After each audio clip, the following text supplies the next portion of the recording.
looking at sources of ancient Gnosticism, we have quite a few sources of information.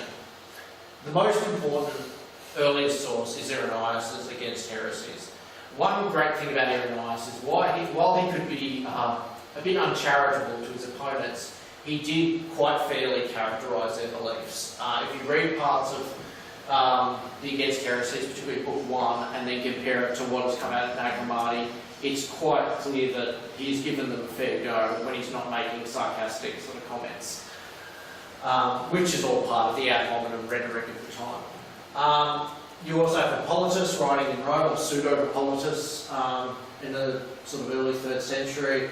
Epiphanius of Salamis, his Panarion is a very important source and probably the most enduring of the heresiological texts. If it wasn't for Epiphanius, the Middle Ages wouldn't have found its way of condemning Cathars and other heretical groups. It was through Epiphanius' translation into Latin in Augustine's works that you see the medieval tradition of sort of dualistic heresies. And these people sort of start seeing these strange groups pop up in about the 11th century in the West, in southern France, and they're like, who are these guys? And it's like, hang on, I've read my Augustine.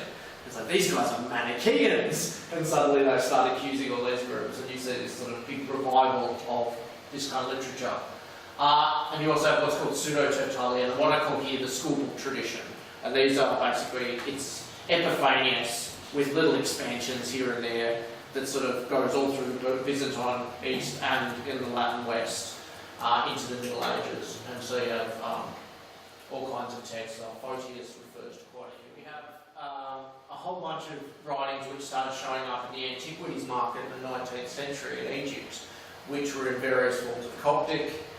The first being the Bruce Codex and the Askew Codex, and what's called the Berlin Gnostic Papyrus. And these sort of were bits and pieces of lost Gospels, and what is now known as the Gospel of Thomas showed up at a place called Oxyrhynchus.